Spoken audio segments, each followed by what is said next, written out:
Hello everyone, welcome to DCC classes and Jai Hind. और आप सबों को स्वतंत्रता दिवस 2022 की बहुत बहुत शुभकामनाएं।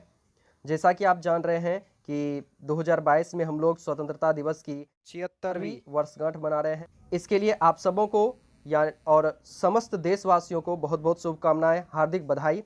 और आप सबों का स्वागत है डीसीसी क्लासेस में। आज हम बात करेंगे क्लास 10th के chapter number 4 carbon and its compound या कार्बन तथा उनके यौगिक चैप्टर में जो महत्वपूर्ण ऑब्जेक्टिव क्वेश्चन होते हैं उनका सॉल्यूशन किस प्रकार होता है, या वो जो ऑब्जेक्टिव क्वेश्चन होते हैं उसको सॉल्व करने का तरीका क्या है, उसका सही आंसर क्या है। और प्लस में आप ये जो सेशन आप देखेंगे इसमें जितना भी ऑब्जेक्टिव क्वेश्चन दिया गया है ये सभी आपके बोर्ड मॉडल क्वेश्चन है। यानी किसी भी बोर्ड का एग्जाम का तैयारी अगर आप कर रहे हो, चाहे किसी भी बिहार बोर्ड का हो, यूपी बोर्ड का हो, किसी भी बोर्ड का हो, उसमें इस चैप्टर से जो क्वेश्चन आता है वो जिस भी टाइप का क्वेश्चन होता है वो सारा इस सेशन में इंक्लूड कर दिया गया है। इस सेशन से बाहर लगभग क्वेश्चन नहीं ही आएगा। जो भी क्वेश्चन आएगा इस सेशन को अगर आप देख लेते हैं तो लगभग क्वेश्चन का सॉल्यूशन इस चैप्टर से रिलेटेड आप जरूर कर देंगे, कार्बन तथा उनके यौगिक से रिलेटेड। तो ये एक बहुत ही महत्वपूर्ण क्लास होने जा रहा है। इसमें हम समझेंगे भी कि क्या और कैसे होता है, प्लस में उसका आंसर भी जानेंगे कि सही आंसर क्या होता है। क्योंकि बहुत सारे बुक में क्या होता है कि आपका क्वेश्चन दिया हुआ रहता है, उसका आंसर भी दिया रहता है, लेकिन आंसर गलत होता है। तो उन सब चीज़ों की उन सारी कमियों को दूर करते हुए हम आज एक नए सेशन में सीखेंगे सही आंसर क्या होगा, सही क्वेश्चन क्या होगा, किस तरीके का क्वेश्चन पूछा जाएगा। ठीक ना। तो चलिए हम लोग अपना सेशन शुरू करते हैं आज का। तो पहला क्वेश्चन है हमारा, प्रथम कार्बनिक यौगिक यूरिया का संश्लेषण किसने किया था। आप लोग अच्छे से जानते हैं कि प्रथम कार्बनिक यौगिक जो था यूरिया, इसका संश्लेषण वोहलर ने किया था। किसने किया था? वोहलर ने किया था। इसका संश्लेषण वोहलर ने किया था। दूसरा क्वेश्चन कह रहा है हमारा, कैल्शियम कार्बाइड, कैल्शियम कार्बाइड जल से अभिक्रिया कर क्या देता है। तो आप जानते हैं कैल्शियम कार्बाइड जो होता है इसका सूत्र होता है CaC2। कैल्शियम कार्बाइड का फॉर्मूला क्या होता है? CaC2 होता है। और कह रहा है कि ये जब जल से जुड़ेगा, किससे? जल से, यानी जल का फॉर्मूला हम जानते हैं H2O। किससे जुड़ेगा? जल से, यानी H2O से। और आप जानते हैं H2O जो होता है ये टूटता है किसमें? H+ और OH- में टूटता है। किसमें टूटता है? H+ और OH- में टूटता है। और यहाँ पे आपको दिख रहा होगा कि ये Ca जो है, कैल्शियम, ये एक धातु है। आप जानते हैं कि धातु जो होते हैं वो धनायनिक होते हैं, यानी उस पर कैसा चार्ज होगा? धन आयन होगा, प्लस चार्ज होगा, पॉजिटिव चार्ज होगा। तो यहाँ पे देखिए ये प्लस इसके माइनस से जुड़ जाएगा। किसके माइनस से? तो आप देखिए OH यहाँ पे माइनस है। पानी में देखिए, पानी जो टूटता है किस में टूटता है? H+ और OH- में टूटता है। तो यहाँ पे कैल्शियम एक धातु है, तो ये इसके पास क्या होगा? प्लस चार्ज, और इसके पास माइनस चार्ज। जब ये टूटेंगे तो किस में टूटेगा? प्लस में। और ये किस में टूटेगा? प्लस और माइनस, यानी H2O जो है ये H+ और OH- में टूटेगा। तो इसका प्लस और इसका माइनस एक दूसरे से जुड़ जाएगा और ये क्या बनाएगा? देखिए यहाँ पे CaOH2 बना देगा। क्या बन जाएगा? CaOH2। प्लस में यहीं पे देखिए आपका कैल्शियम इसके साथ OH के साथ चला गया। कैल्शियम किसके साथ चला गया? OH के साथ चला गया। अब आपके पास क्या बचा हुआ है? कार्बन और हाइड्रोजन H+ आयन बचा हुआ है, ये C2 बचा हुआ है और H+ आयन बचा हुआ है। तो ये दोनों जुड़ करके क्या बना देंगे? C2H2। क्योंकि यहाँ पे आप अगर बैलेंस कीजिएगा तो यहाँ पे कितना अणु आएगा? 2 अणु आएगा। H2O का कितना अणु? 2 अणु। तो यहाँ पे कितना OH? 2 OH और 2 हाइड्रोजन। 2 OH और 2 हाइड्रोजन में टूट जाएगा। 2 OH में टूटेगा, 2 हाइड्रोजन में टूटेगा। तो यहाँ पे 2 हाइड्रोजन 2 कार्बन से जुड़ेगा, तो 2 हाइड्रोजन 2 कार्बन से जुड़ेगा तो क्या बना देगा? C2H2। और आप लोग जानते हैं C2H2 को हम लोग क्या कहते हैं? एथाइन कहते हैं। क्या कहते हैं? एथाइन। C2H2 को क्या कहा जाता है? एथाइन। ठीक है। C2H2 को क्या कहते हैं? एथाइन कहते हैं। ETHYENE, ethyne. तो देखिए यहाँ पे एथाइन को ही हम लोग एक और नाम से जानते हैं, एसिटिलीन भी कहा जाता है। इसको एथाइन को क्या कहा जाता है? एसिटिलीन भी कहा जाता है। तो ये बात आपको याद रखना है कि एथाइन को हम लोग क्या कहते हैं? एसिटिलीन भी कहते हैं। तो ऑप्शन में अगर कहीं आपको एसिटिलीन भी दिखे तो आप मार सकते हैं। तो यहाँ पे देखिए हमारा क्या बना? C2H2 यानी एथाइन बना। तो आप ऑप्शन में अब देखिएगा, ऑप्शन में कहीं भी आपका अगर ऐसा दिया हुआ हो तो आप उसे चुन सकते हैं। ऑप्शन में देखते हैं हम लोग, क्वेश्चन दिया हुआ है कि कैल्शियम कार्बाइड जल से अभिक्रिया कर क्या देता है। तो आप यहाँ देखिए ऑप्शन में पहला है मीथेन, दूसरा इथेन, तीसरा है एथीन और चौथे नंबर में है एथाइन। अभी तुरंत आपको बताया है कि जब भी कैल्शियम कार्बाइड किससे अभिक्रिया करता है, जल से अभिक्रिया करता है, तो ये कैल्शियम हाइड्रोक्साइड प्लस एथाइन बनाता है। तो इसमें ऑप्शन में तो ऐसा नहीं है कि कैल्शियम हाइड्रोक्साइड, यहां पे दिया हुआ है एथाइन। एथाइन हमारा सही आंसर हो जाएगा। क्या हो जाएगा?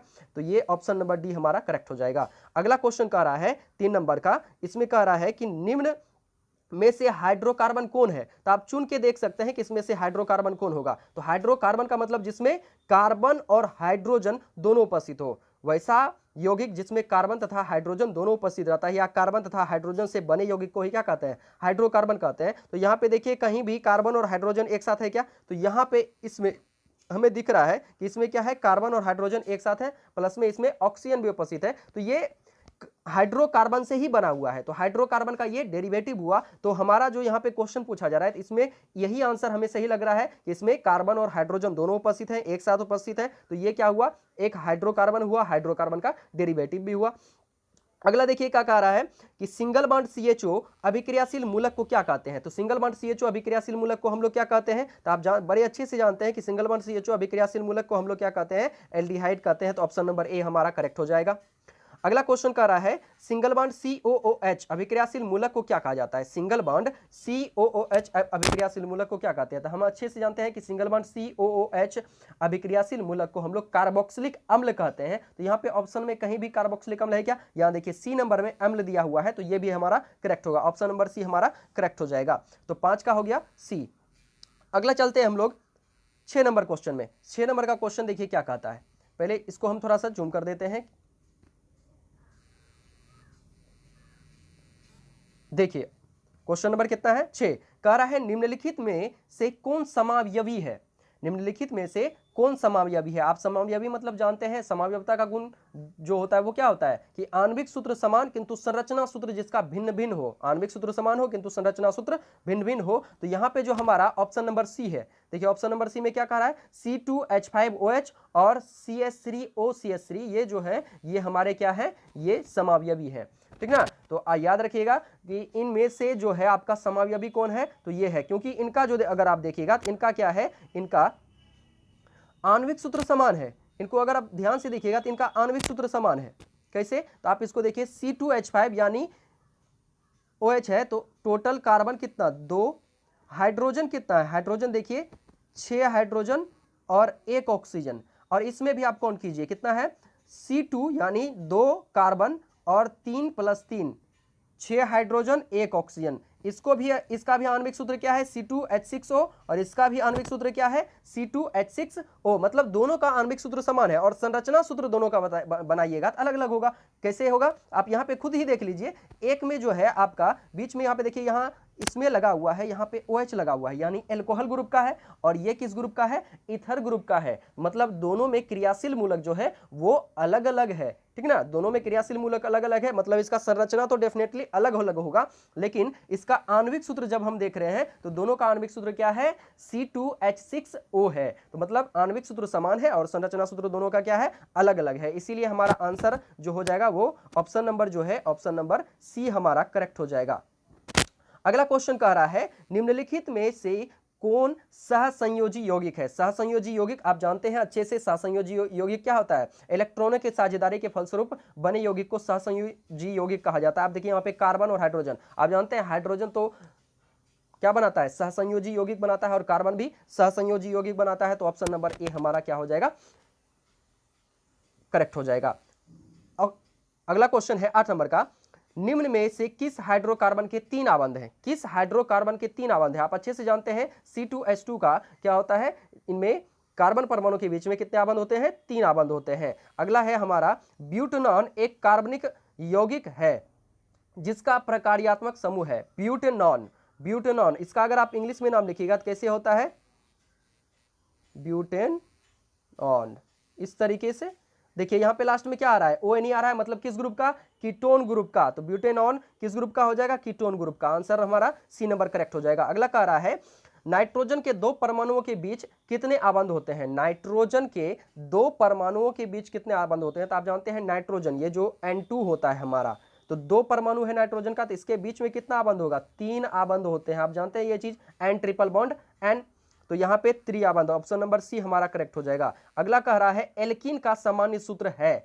एल्कीन का सामान्य सूत्र, एल्कीन जो होता है आप जानते हैं और संतृप्त हाइड्रोकार्बन का ही एक प्रकार होता है और इसका जो सामान्य सूत्र होता है CnH2n होता है।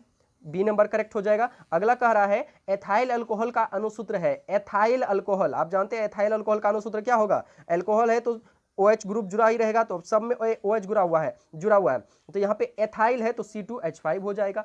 आप अच्छे से जान रहे हैं। अगला है चीनी का रासायनिक सूत्र है। चीनी का रासायनिक सूत्र क्या होता है? तो C12H12O11, C12S22O11 क्या होता है? चीनी का रासायनिक सूत्र होता है। अगला क्वेश्चन है CnH2n+2 निम्न में से किसका सामान्य सूत्र है? तो CnH2n+2 आप जानते हैं किसका होता है? एल्केन का सामान्य सूत्र होता है। ग्लूकोज का रासायनिक सूत्र है, तो ग्लूकोज का रासायनिक सूत्र क्या होता है? C6H12O6 होता है। ऑप्शन नंबर बी हमारा करेक्ट हो जाएगा। कार्बोनिल ग्रुप प्रतिकारक है। कार्बोनिल ग्रुप प्रतिकारक कौन होता है? तो ये याद रखिएगा, ये क्वेश्चन बहुत बार बिहार बोर्ड में पूछा गया है कि कार्बोनिल ग्रुप प्रतिकारक क्या होता है? तो single bond CO single bond होता है। और बाकी ये जितने भी दिख रहे हैं ये कार्बोनिल यौगिक है। क्या है? कार्बोनिल यौगिक है। किसी किसी बुक में क्या कर देखे हैं उसमें आपको दिखेगा कि CHO को बना दिया है। CHO नहीं है, ये एक कार्बोनिल यौगिक है। कार्बोनिल ग्रुप प्रतिकारक पूछा जाए तो वो कौन होता है? Single bond CO single bond होता है। ऑप्शन नंबर बी हमारा यहाँ पे करेक्ट हो जाएगा। ठीक ना। अगला क्वेश्चन कह रहा है हीरा और ग्रेफाइट जो है कार्बन के क्या है? तो आप अच्छे से जानते हैं हीरा और ग्रेफाइट जो है वो कार्बन के अपर रूप है। हीरा और ग्रेफाइट क्या है? कार्बन के अपर रूप है। अगला है मेथेनोइक अम्ल का सामान्य नाम क्या है? मेथेनोइक अम्ल, मेथेनोइक एसिड जो होता है इसका कॉमन नेम पूछा जा रहा है। तो मेथेनोइक एसिड जो होता है ये आप जानते हैं चींटी के डंक में पाया जाता है। कहां पाया जाता है? चींटी के डंक में। और आपको बताए थे लेटिन में जो होता है चींटी को क्या कहा जाता है? फॉर्मिका कहा जाता है। इसीलिए मेथेनोइक अम्ल का एक नाम होता है कॉमन नेम, साधारण नाम जो होता है, सामान्य नाम जो होता है वो फॉर्मिक अम्ल होता है, फॉर्मिक एसिड होता है।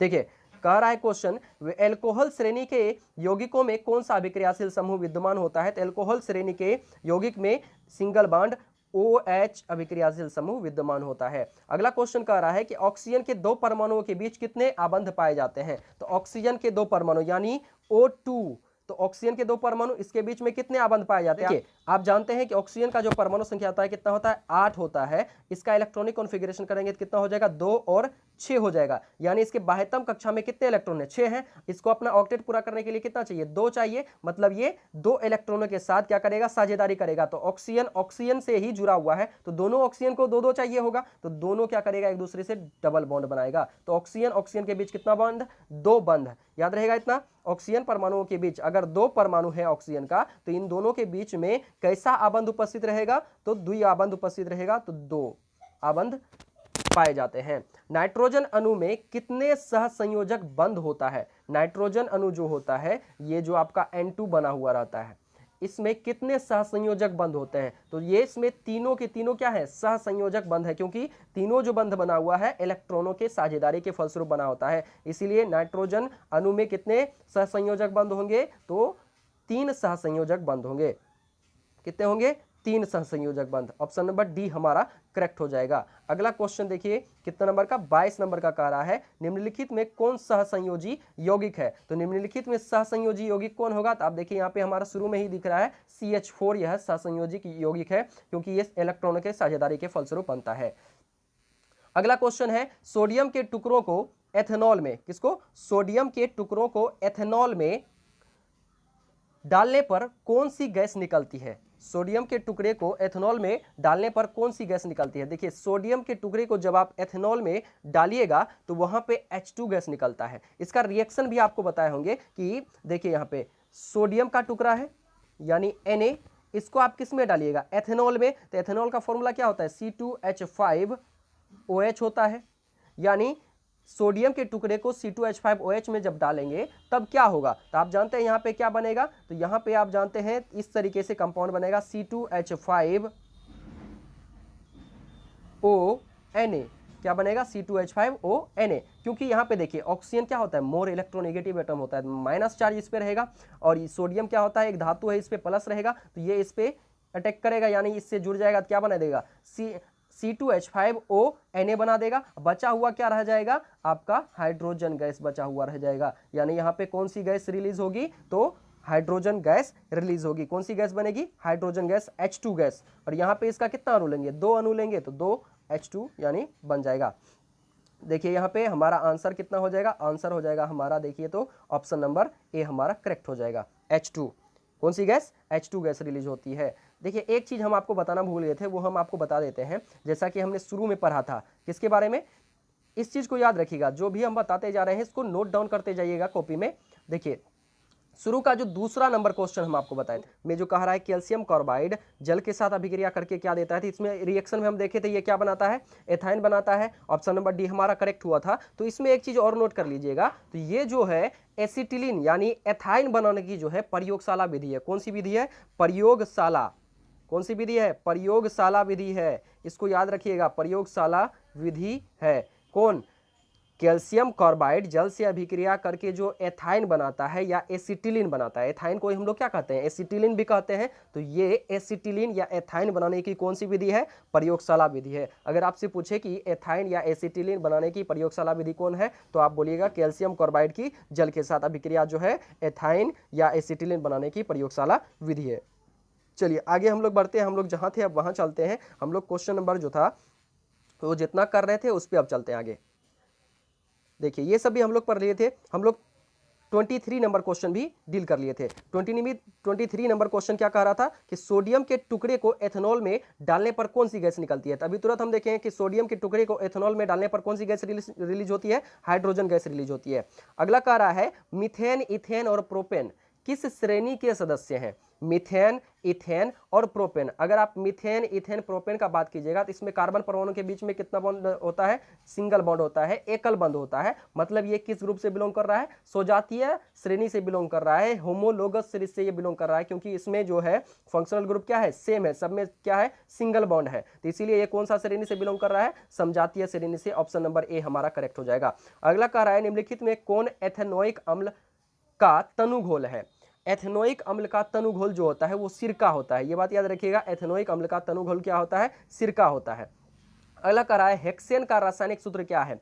हेक्सेन का रासायनिक सूत्र यानी एल्केन ग्रुप का हो गया, तो एल्केन ग्रुप का फॉर्मूला क्या होता है? CnH2n+2। तो यहाँ पे हेक्सेन है यानी 6, कार्बन की संख्या कितना? 6। तो 6 गुना 2 + 2, 6 गुना 2 + 2, तो कितना हो जाएगा? 6 × 12 = 14, यानी C6H14 हो जाएगा हमारा करेक्ट आंसर। अभिक्रियाशील समूह single bond C double bond O single bond OH वाले यौगिक कहलाते हैं, तो कार्बोक्सिलिक अम्ल कहलाते हैं। ये आप अच्छे से जान रहे हैं। तो यहाँ पे ऑप्शन नंबर बी करेक्ट हो जाएगा। प्रोपीन C3H6 में निम्न में से कौन समूह उपस्थित है? C3H6 प्रोपीन जो है, प्रोपीन में निम्न में से कौन समूह उपस्थित है? तो प्रोपीन यानी इसमें क्या होगा? कार्बन परमाणु के बीच में डबल बॉन्ड उपस्थित होगा, तो इसको हम क्या बोलेंगे? एल्किल समूह, एल्किन समूह उपस्थित रहता है। तो जंतु वसाओं में संतृप्त वसा अम्ल होता है जो स्वास्थ्य के लिए क्या होता है? ये पूछा जा रहा है कि लाभकारी होता है कि हानिकारक होता है। लाभकारी हानिकारक दोनों होता है, ना ही हानिकारक होता है, ये दोनों आपसे पूछा जा रहा है। मतलब कह रहा है ना ही लाभकारी होता है, ऑप्शन नंबर ए कह रहा है ना ही लाभकारी है, ना ही हानिकारक है, और सी में कह रहा है दोनों, ए और बी दोनों सही है, और डी में कह रहा है कि ये हानिकारक है। तो आप इस बात को याद रखिएगा कि जंतु वसा जो होता है, जंतु में जो तेल पाया जाता है, जंतु आप जानते हैं ना, जो भी जीव जंतु होते हैं उसके शरीर में तेल पाया जाता है। जैसे हम लोग भी एक जंतु हैं, तो हमारे शरीर में भी, स्किन में भी, त्वचा में भी तेल पाया जाता है, वसा पाया जाता है। तो वो कहा जा रहा है कि वो हमारे स्वास्थ्य के लिए, वो जो वसा होता है जंतु से प्राप्त वसा, वो स्वास्थ्य के लिए लाभदायक होता है कि हानिकारक होता है, ये आपको बताना है। तो इस बात को याद रखिएगा कि जंतु वसा जो होता है, इसमें इसको कंज्यूम करने से कोलेस्ट्रॉल बढ़ती है। क्या बढ़ता है? कोलेस्ट्रॉल बढ़ता है, और इसे सीमित मात्रा में ही लेना चाहिए, क्योंकि कोलेस्ट्रॉल ज्यादा होगा तो वो हमारे शरीर के लिए क्या होता है? अच्छा नहीं होता है, संदेह होता है। यानी यहाँ पे ऑप्शन क्या हो जाएगा हमारा? डी नंबर करेक्ट हो जाएगा। तो जंतु वसा में संतृप्त वसा अम्ल जो होता है वो स्वास्थ्य के लिए हानिकारक होता है। अगला कह रहा है वनस्पति तेलों के हाइड्रोजनीकरण में किस उत्प्रेरक का उपयोग किया जाता है? वनस्पति तेलों के हाइड्रोजनीकरण में किस उत्प्रेरक का उपयोग किया जाता है? आपको बताए थे कि वनस्पति तेल का जब हाइड्रोजनीकरण होता है, हाइड्रोजिनेशन होता है, तो हम लोग निकेल उत्प्रेरक का उपयोग करते हैं। किसका? निकेल उत्प्रेरक का उपयोग करते हैं। अगला कह रहा है प्रोपेनेल, प्रोपेनेल यानी लास्ट में क्या आएगा? एल आएगा, प्रोपेनेल, ऐसे ना होगा, PROPNAL, प्रोपेनल। तो इसमें जो पूछा जा रहा है कि प्रोपेनेल जो होगा यानी C3H5CHO, यहाँ पे देखिए CHO लिखा हुआ है, क्या लिखा हुआ है CHO, तो CHO कौन सा प्रकार्यात्मक समूह है, तो आप जानते हैं एल्डिहाइड प्रकार्यात्मक समूह है, कौन सा एल्डिहाइड, तो ऑप्शन नंबर ए हमारा करेक्ट हो जाएगा। अगले क्वेश्चन पे चलते हैं। अगला क्वेश्चन कह रहा है कि एक अनुसूत्र परंतु विभिन्न संरचना सूत्र वाले यौगिक कहलाते हैं। ऊपर में भी हमने इस बात पे डिस्कस किया था कि एक अनुसूत्र और विभिन्न संरचना सूत्र वाले को क्या कहा जाता है, समावयवी कहा जाता है। तो यहाँ पे देखिए ऑप्शन नंबर हमारा सी करेक्ट हो जाएगा। अगला कह रहा है C2H2 कार्बनिक यौगिक को एथाइन कहा जाता है। इसके दो कार्बन परमाणुओं के बीच कितने बंध होते हैं। C2H2 कार्बनिक यौगिक को एथाइन कहा जाता है, यानी C2 है और H2 है, तो कितना कार्बन, दो कार्बन, और इनके बीच में देखिए हाइड्रोजन कितना है, दो हाइड्रोजन है, एक इधर बन जाएगा, इस कार्बन से जुड़ जाएगा और एक इधर चला जाएगा। आप जानते हैं कार्बन परमाणु कितना बंध बनाता है, 4 बंध बनाता है। तो यहाँ पे इस हाइड्रोजन के साथ एक बनाया है, इसने भी एक बनाया है, तो दोनों कितना बनाएगा, अभी 3 बनाएगा, तो यहाँ 3 एक दूसरे के साथ बना लेगा, तो 3 इधर एक इधर, 4 पूर गया, यानी ये कार्बन परमाणु एक दूसरे से कितना बंध बनाया है, त्रिबंध बनाया। तो ऑप्शन नंबर ए हमारा करेक्ट हो जाएगा, ऑप्शन नंबर ए हमारा क्या हो जाएगा, करेक्ट हो जाएगा। अगला क्वेश्चन का रहा है 34 नंबर का, प्रोपेन की आणविक संरचना निम्नांकित में से कौन है। प्रोपेन की जो है आणविक संरचना निम्नांकित में से कौन है। प्रोपेन यानी एल्केन ग्रुप का है, तो यहाँ पे CnH2n+2 वाला फॉर्मूला चलेगा। तो प्रोपेन यानी कौन सा होता है, देखिए 3 वाला, तो C3 कितना H8, 3 दूना 6 2 8, यानी बी नंबर जो है हमारा करेक्ट हो जाएगा, C3H8 प्रोपेन की आणविक संरचना है।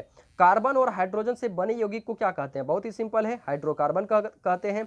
दोहरे आबंध वाले हाइड्रोकार्बन को क्या कहा जाता है, दोहरे आबंध वाले, यानी जिसमें कार्बन परमाणु के बीच में 2 आबंध होता है, उस हाइड्रोकार्बन को हम लोग क्या कहते हैं। तो आप जानते हैं कि जिसमें 2 आबंध होता है कार्बन परमाणु के बीच में, उसको एल्कीन कहा जाता है। अगला है यौगिकों की ऐसी श्रृंखला जिसमें कार्बन श्रृंखला में स्थित हाइड्रोजन एक ही प्रकार का प्रकार्यात्मक समूह विस्थापित करता है।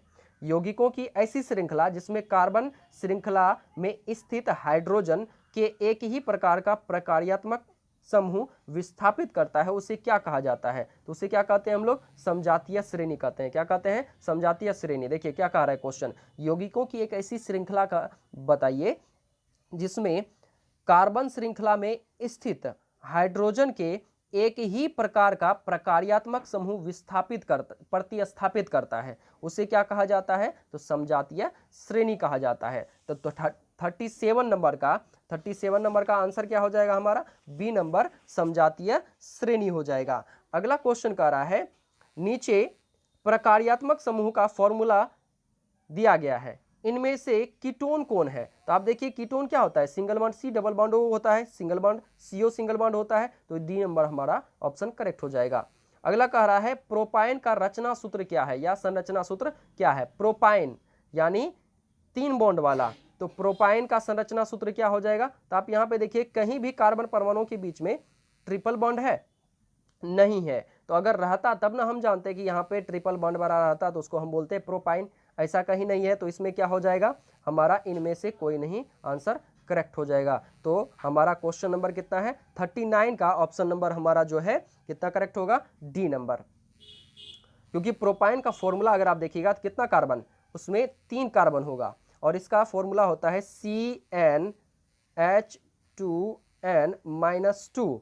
तो कार्बन है 2, तो हाइड्रोजन कितना हो जाएगा, 2 दूनी 4 -2, सॉरी प्रोपाइन है ना, तो यहाँ पे कार्बन कितना हो जाएगा, कार्बन हो जाएगा हमारा, देखिए यहाँ पे कार्बन हो जाएगा 3 कार्बन, प्रोप है तो 3 कार्बन, तो C3 यहाँ पे क्या होगा 2n-2।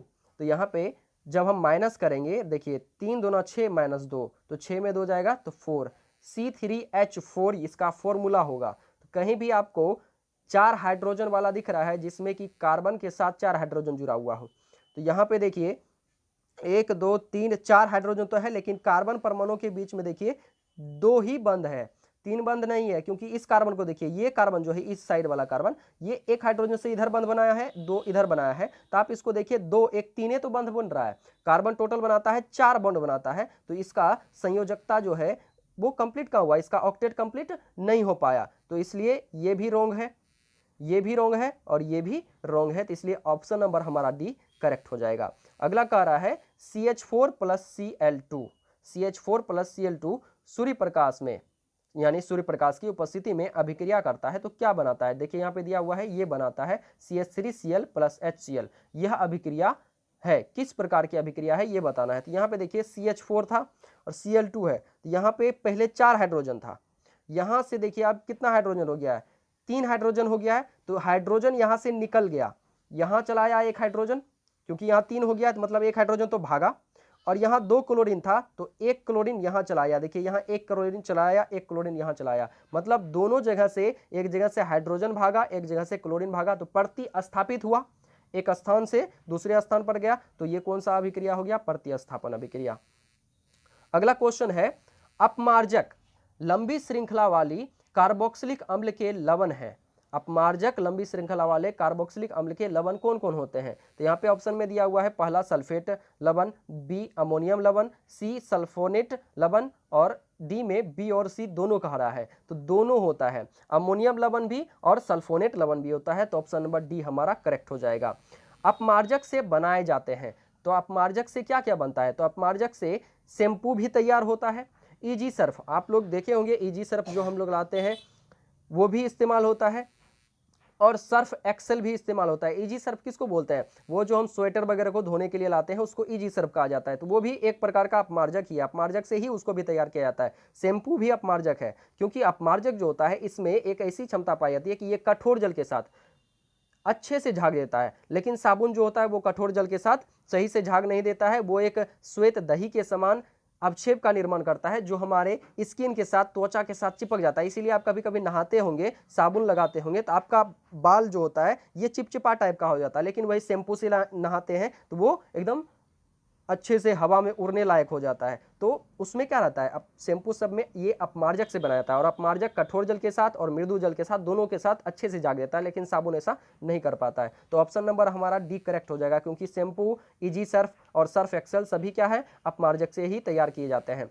साबुन का आयनिक भाग जल में घुलता है, लेकिन कार्बन श्रृंखला भाग निम्न में से किस चीज में घुलेगा। आप जानते हैं साबुन का आयनिक भाग जो होता है, साबुन का फॉर्मूला आप पढ़े होंगे, C17H35COONA होता है, और यहाँ पे ये होता है आयनिक भाग Na प्लस जो होता है। जैसे ही इस साबुन को आप कहाँ घुमाइए, डालिएगा पानी में, इसको कहाँ घुलाएंगे, पानी में, H2O में जैसे डालिएगा तो H2O में आप भी तुरंत आपको बताए थे कि H प्लस और OH माइनस उपस्थित होता है, इन्हीं आयनों से मिलकर के बना होता है। तो ये क्या है, इसका प्लस और इसका माइनस एक दूसरे से जुड़ जाता है, बना देगा NaOH। क्या बना देगा, NaOH। और ये जो आपका बचा हुआ रह जाता है, ये आपका देखिए, ये फिर क्या करता है, इधर देखिए, ये हाइड्रोकार्बन श्रृंखला होता है, कितना कार्बन है, 17, और हाइड्रोजन 35 हाइड्रोजन है, तो इसको हम हाइड्रोकार्बन श्रृंखला बोलते हैं। तो क्वेश्चन कह रहा है साबुन का आयनिक भाग जल में घुल जाता है। देखिए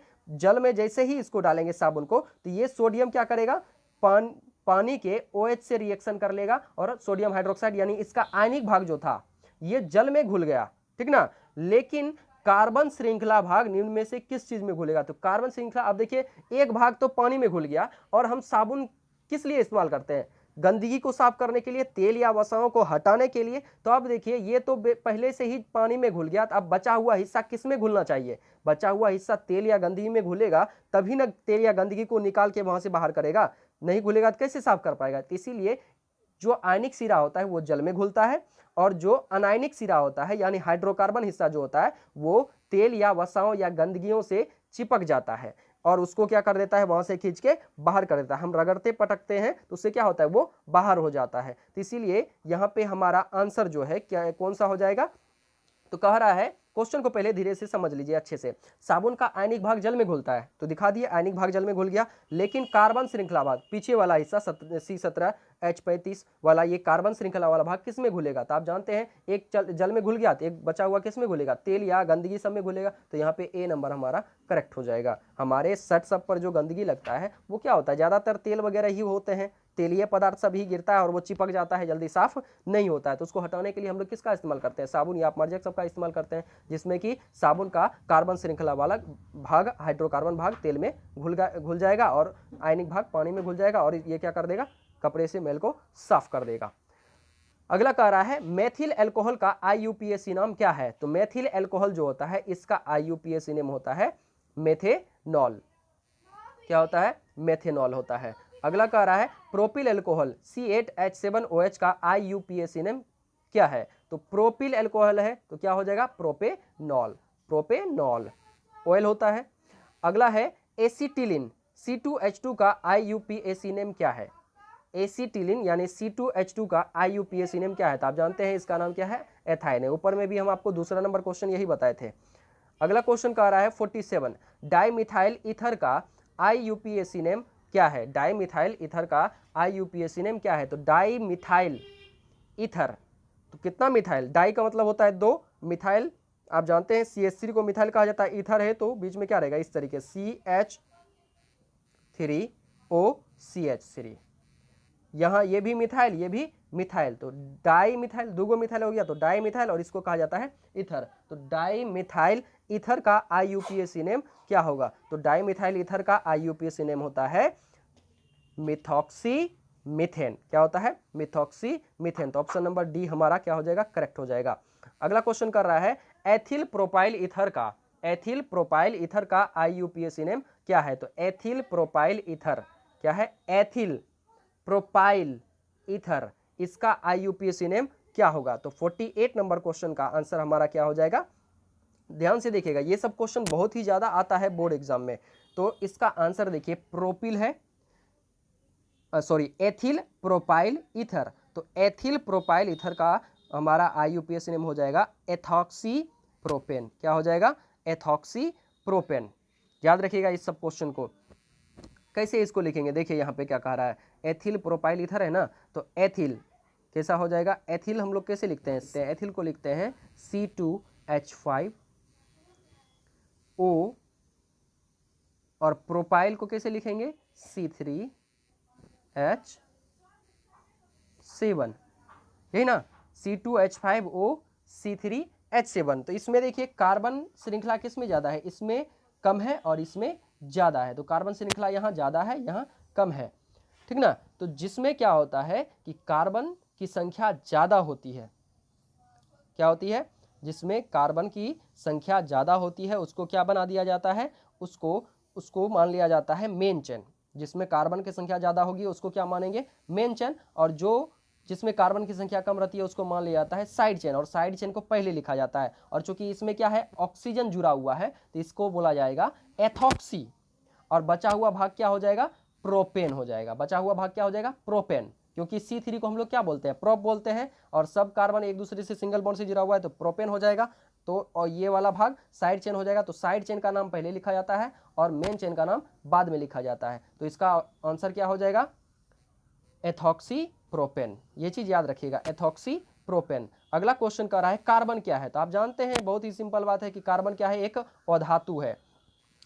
निम्न में से कौन कार्बन के अपर रूप है? तो कार्बन के अपर रूप कौन कौन से हैं? हीरा, ग्रेफाइट, फ्लोरीन। आप जानते हैं सभी कार्बन के क्या है? अपर रूप है। हीरा, ग्रेफाइट, फ्लोरीन सभी कार्बन के अपर रूप है।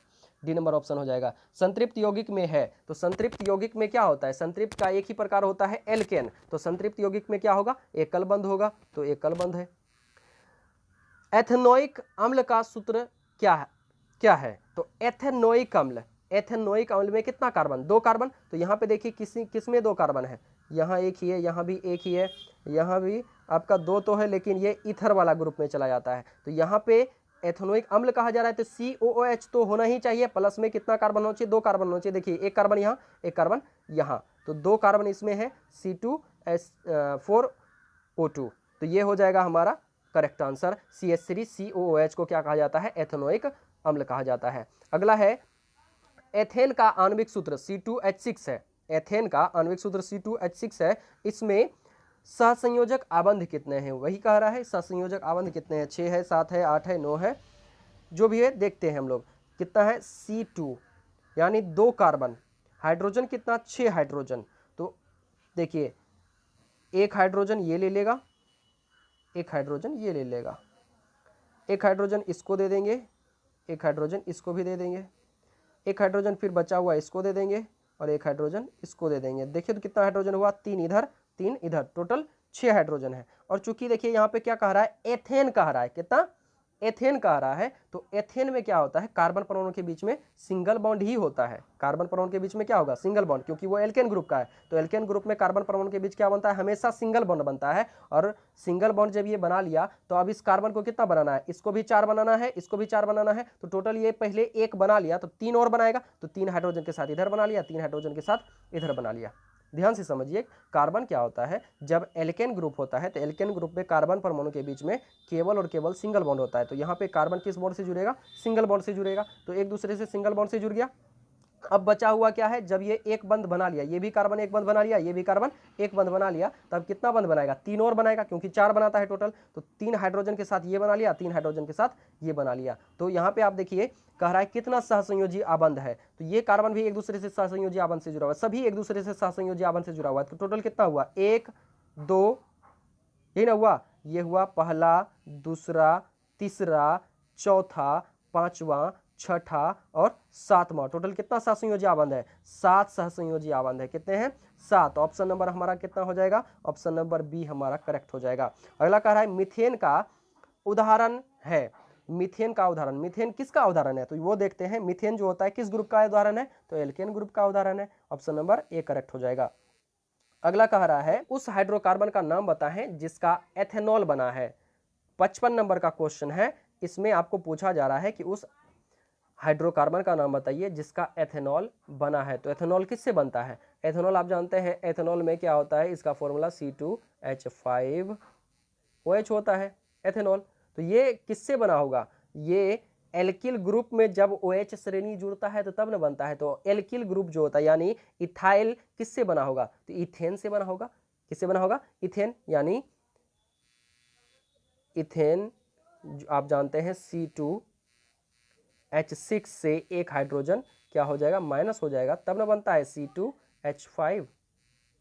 जब C2H6 में से एक हाइड्रोजन घट जाएगा तब ना बनेगा C2H5। और देखिए यहाँ पे C2H5 है ना, तो किससे बना होगा, तो ये बना होगा इथेन से। एल्कोहल जो बना होगा किस हाइड्रोकार्बन से बना होगा, तो इथेन से। ये बात को याद रखिएगा। समझ में आया क्वेश्चन क्या कह रहा है, कह रहा है उस हाइड्रोकार्बन का नाम बताइए जिससे एथेनॉल बना है। तो एथेनॉल बनता है किससे है, तो एथाइल से, एथाइल। और एथाइल किससे बना है, तो एथाइल बना है इथेन से, इथेन से ही एथाइल बनता है। तो ये हो जाएगा option number A, ethane. Methane का गलनांक होता है, तो देखिए मीथेन का गलनांक कितना होता है, आप जानते हैं मीथेन का जो गलनांक होता है ये होता है 90 केल्विन।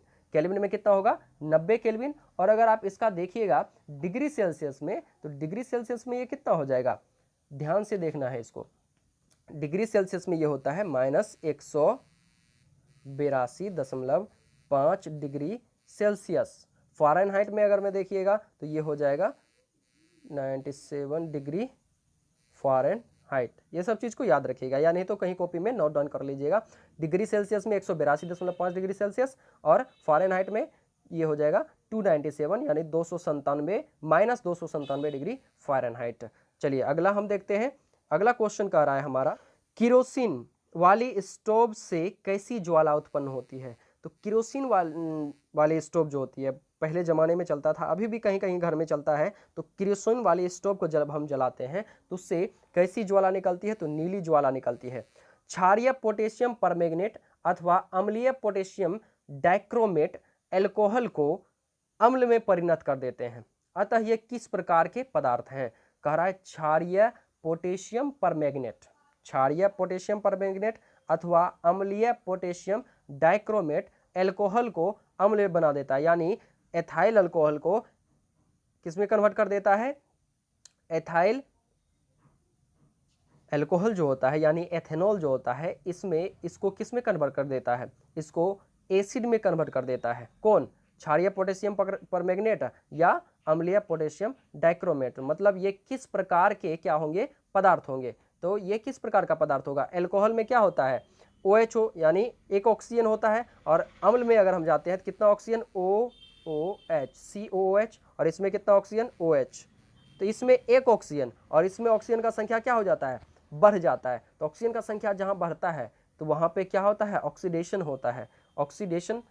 ऑक्सीडेशन जो करा रहा है उसको क्या बोलते हैं? ऑक्सीकारक कहा जाता है। तो इसलिए यहाँ पे ये दोनों पदार्थ क्या होगा? ये हो जाएगा ऑक्सीकारक हो जाएगा। ऑप्शन नंबर ए हमारा करेक्ट हो जाएगा। अगला देखिए क्या कह रहा है, संकलन अभिक्रिया में हाइड्रोजन के योग से, संकलन अभिक्रिया जो होती है, एडिशन रिएक्शन जो होता है, योगशील अभिक्रिया जो होती है, इसमें हाइड्रोजन के योग से क्या बनता है? तो आप जानते हैं हम लोग क्या करते हैं, और संतृप्त हाइड्रोकार्बन से संतृप्त हाइड्रोकार्बन बनाते हैं, क्योंकि हाइड्रोजन जैसे जैसे जुड़ेगा तो हाइड्रोजन का संख्या बढ़ेगा। तो हाइड्रोजन का संख्या सबसे ज्यादा किस में होता है? संतृप्त हाइड्रोकार्बन में होता है। तो यहाँ पे हम क्या करते हैं, संकलन अभिक्रिया में हाइड्रोकार्बन के योग से क्या बनता है? तो हाइड्रोकार्बन के योग से संतृप्त हाइड्रोकार्बन बनते हैं। अगला है कार्बोक्सिलिक अम्ल ग्रुप की पहचान है। तो कार्बोक्सिलिक अम्ल ग्रुप की पहचान सिंगल बॉन्ड COH है। अगला है निम्न में से कौन कार्बनिक यौगिकों की अभिक्रिया नहीं है?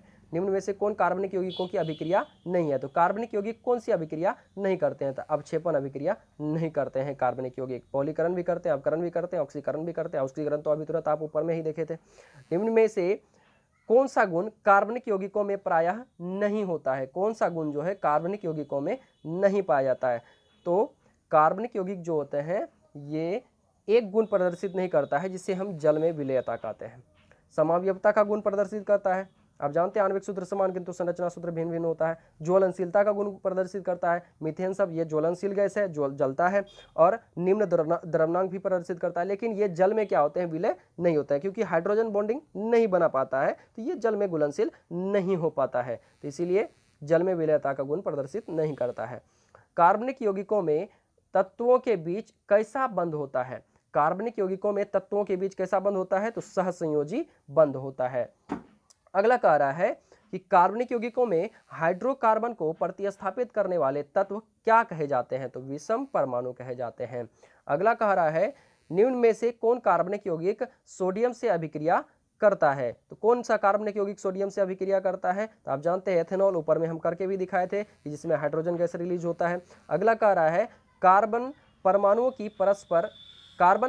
की परस्पर जुड़कर बड़ी श्रृंखला बनाने की प्रवृत्ति को क्या कहते हैं? तो बड़ी श्रृंखला, जब कार्बन एक दूसरे से जोड़ करके एक लंबा चेन बनाता है, कार्बन कार्बन को ही जोड़ करके क्या करता है? एक लंबा चेन बनाता है, तो इस गुण को क्या कहते हैं? तो श्रृंखलन गुण कहते हैं।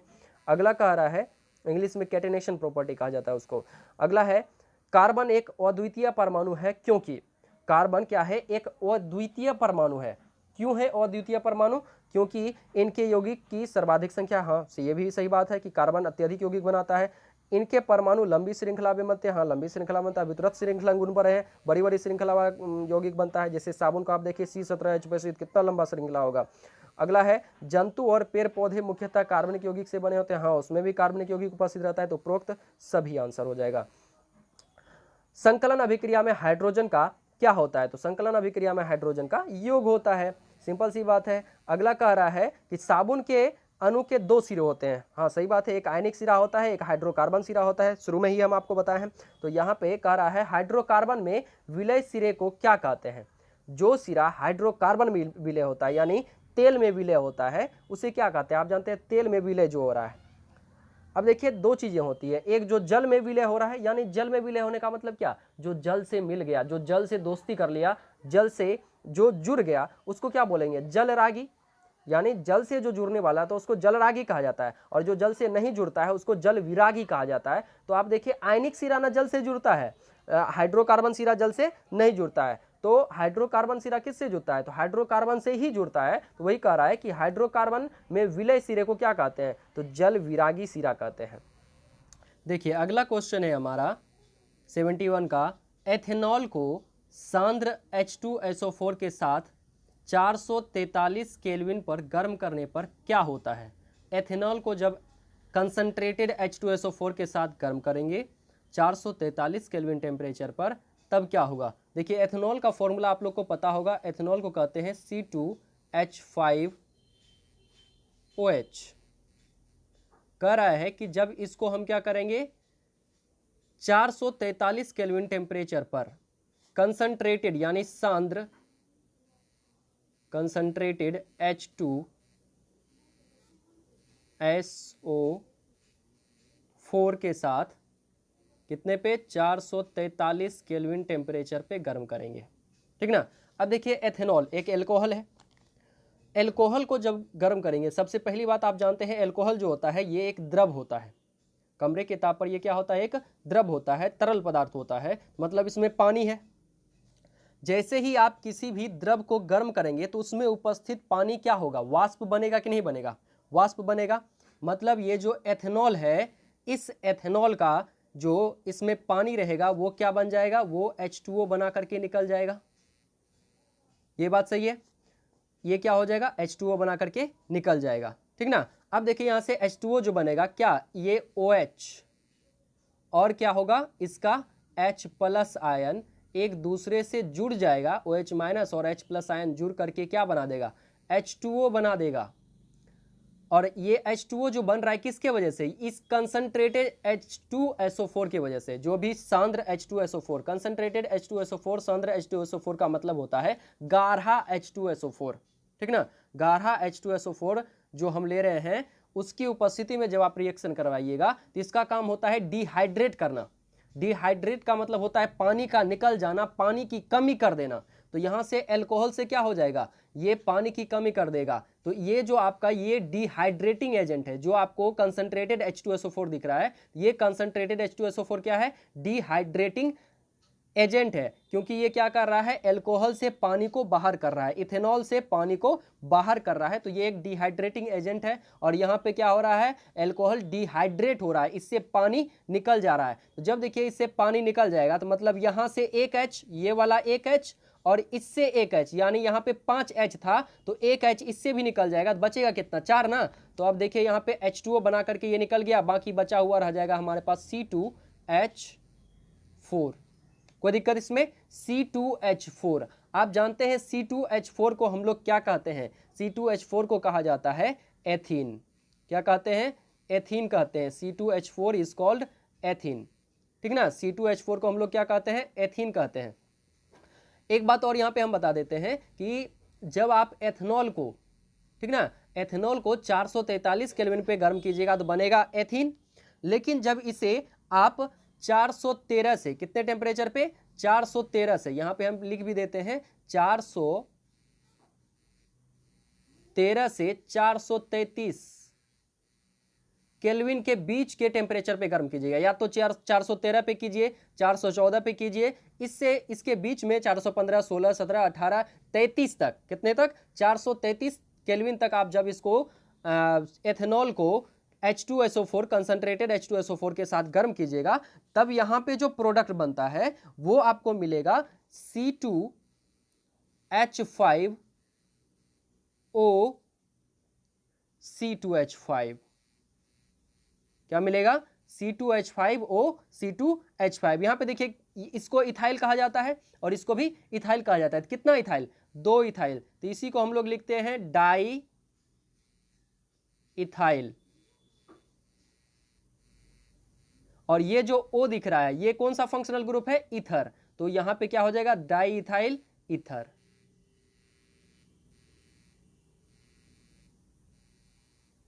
कोई दिक्कत, तो ये प्रोडक्ट जो बना ये क्या मिला हमको, डाई इथाइल ईथर। याद रखिएगा जब एथेनॉल को 443 केल्विन टेम्परेचर पे, कितने पे, 443 केल्विन टेम्परेचर पे गर्म करते हैं कंसंट्रेटेड H2SO4 के साथ, तो बनता है क्या, एथीन बनता है। क्या बनता है, एथीन बनता है। लेकिन जब एथेनॉल को 413 केल्विन से 433 केल्विन के बीच के टेम्परेचर पे गर्म करते हैं तब बनता है डाई इथाइल ईथर। क्या बनता है, डाई इथाइल ईथर बनता है। और इसी में अगर आपका टेम्परेचर डिक्रीज करके और कम कर दिया जाए, कह दिया जाए कि ये जो एथेनॉल होता है C2H5OH, इसको अगर आप कंसंट्रेटेड H2SO4 की उपस्थिति में, कॉन्क H2SO4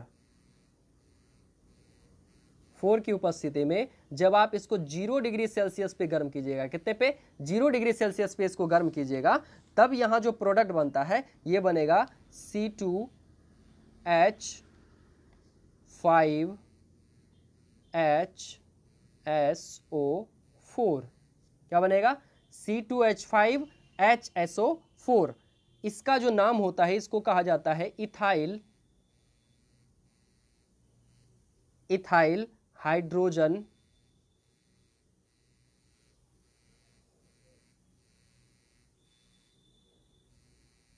हाइड्रोजन सल्फेट।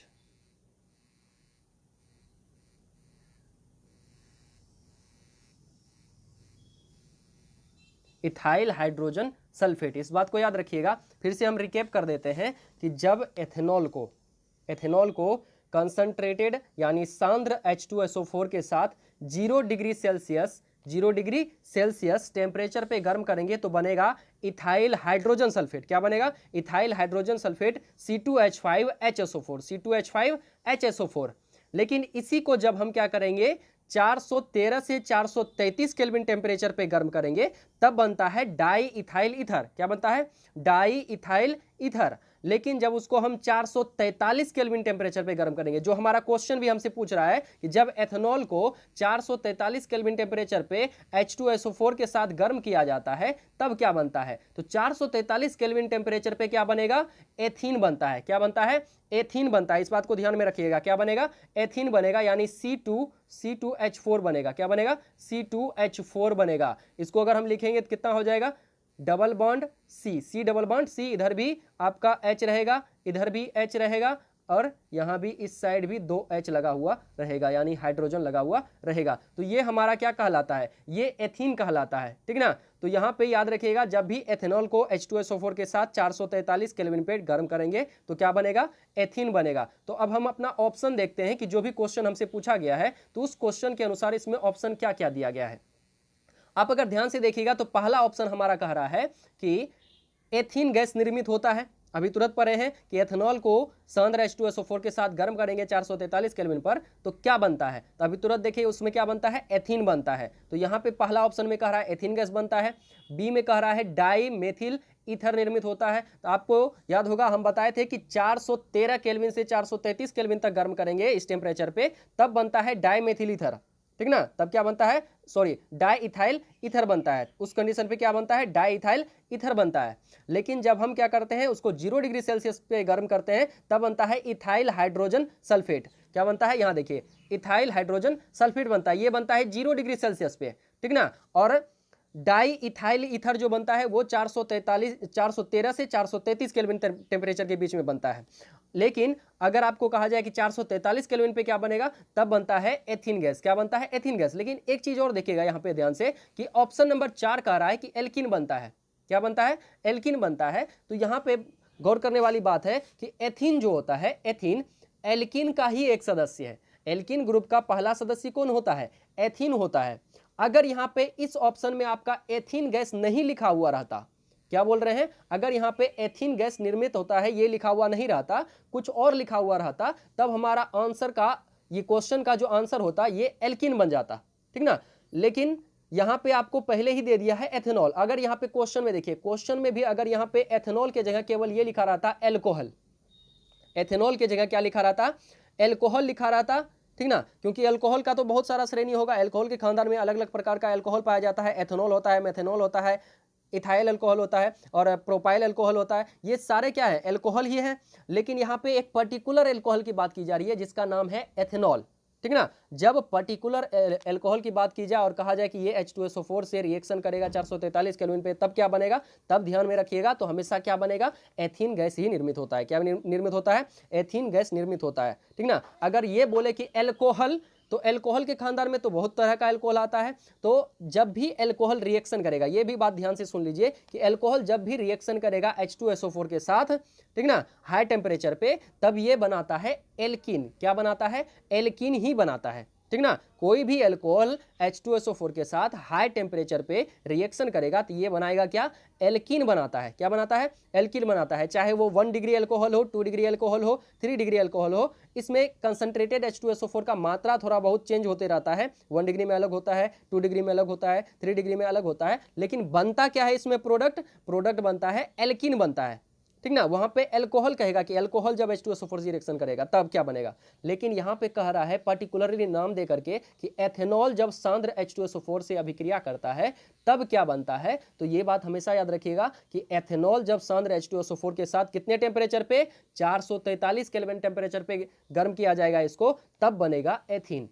अगर 0 डिग्री सेल्सियस पे गर्म करेंगे तब बनेगा इथाइल हाइड्रोजन सल्फेट, और अगर 413 केल्विन टेम्परेचर से लेकर के 433 तक में बीच में गर्म करेंगे तब क्या बनेगा, तब बनेगा आपका डाई इथाइल ईथर। क्या बनेगा, डाई इथाइल ईथर। अलग अलग टेम्परेचर पे एथेनॉल को लेकर के, ठीक ना, अलग अलग टेम्परेचर पे एथेनॉल को लेकर के H2SO4 के साथ गर्म करने पर अलग अलग प्रोडक्ट का निर्माण होता है, जिसमें कि 443 केल्विन पे बनता है एथीन, और 413 से 433 तक में बनता है डाईइथाइल ईथर, और 0 डिग्री सेल्सियस तक में बनता है इथाइल हाइड्रोजन सल्फेट। एथेनॉल के साथ गर्म करेंगे तब। वही अगर एल्कोहल पूछा जाता है कि एल्कोहल को सांद्र H2SO4 के साथ गर्म करेंगे तब, तो एल्कोहल खानदान में बहुत सारा अलग अलग टाइप का एल्कोहल पाया जाता है, तो उसमें क्या हो जाएगा कि हमेशा अगर आप कंसंट्रेटेड H2SO4 को लेकर के गर्म कीजिएगा हाई टेम्परेचर पे तो हमेशा बनेगा एल्कीन, चाहे वो 1 डिग्री एल्कोहल हो, 2 डिग्री एल्कोहल हो, 3 डिग्री एल्कोहल हो, ठीक ना। चलिए अगला क्वेश्चन हम लोग देखते हैं। एथेनॉल के ऑक्सीकरण से एथेनोइक अम्ल निर्मित होता है। एथेनॉल के ऑक्सीकरण से एथेनोइक अम्ल निर्मित होता है, इसमें प्रयुक्त ऑक्सीकारक निम्नलिखित में से कौन है। ऊपर में हम आपको बताए थे कि एथेनॉल से एथेनोइक अम्ल या कार्बोक्सिलिक अम्ल बनता है। एथेनॉल जो होता है वो अम्ल में परिवर्तित हो जाता है, तो किसके कारण हुआ था, आप देखे थे कि पोटेशियम परमैंगनेट और K2Cr2O7, इन्हीं दोनों के कारण हुआ था। तो ऑप्शन नंबर क्या हो जाएगा हमारा, ऑप्शन नंबर सी करेक्ट हो जाएगा। 72 का कितना, सी। अगला क्वेश्चन कह रहा है एथेनॉल और डाइमेथिल ईथर। एथेनॉल और डाइमेथिल ईथर ये क्या करते हैं, किस प्रकार के समावयवी हैं। तो एथेनॉल और डाइमेथिल ईथर आपको शुरू में दिखाए थे। एथेनॉल में क्या होगा, इसमें OH फंक्शनल ग्रुप होगा, और इसमें डाइमेथिल ईथर में ईथर होगा, यानी सिंगल बॉन्ड हो, सिंगल बॉन्ड फंक्शनल ग्रुप उपस्थित रहेगा। तो इसमें दोनों में क्रियाशील समूह क्या है, अलग अलग है। क्रियाशील समूह क्या है, अलग अलग है, लेकिन इसका आणविक सूत्र सेम हो और संरचना सूत्र अलग अलग हो। आणविक सूत्र क्या हो, सेम हो, और संरचना सूत्र अलग अलग हो, क्योंकि संरचना सूत्र में इसमें OH रहेगा, इसमें O रहेगा, तो इसका संरचना सूत्र अलग अलग लेकिन आणविक सूत्र क्या रहेगा, सेम रहेगा। तब इसे हम क्या कहते हैं, तब इसे कहा जाता है क्रियाशील समावयवी। क्या कहते हैं, क्रियाशील समावयवी। तो ऑप्शन नंबर ए हमारा करेक्ट हो जाएगा। 73 के बाद कह रहा है 74 में, अगला क्वेश्चन है 74 का। सूर्य से विसरित प्रकाश में, सूर्य से विसरित प्रकाश में मीथेन क्लोरीन से अभिक्रिया कर क्या बनाता है।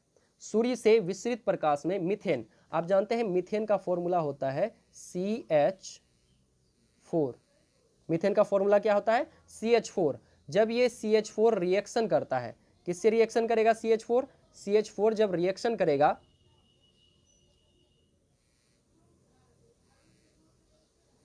देखिए CH4 जब रिएक्शन करता है किससे, यहां से कह रहा है क्लोरीन के साथ, यानी Cl2 के साथ। किसके साथ रिएक्शन करेगा, Cl2 के साथ रिएक्शन करेगा, तब क्या बनाएगा, देखिए।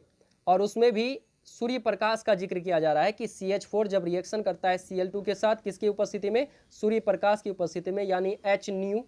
सूर्य प्रकाश को हम लोग किसे दिखाते हैं, H nu से दिखाते हैं।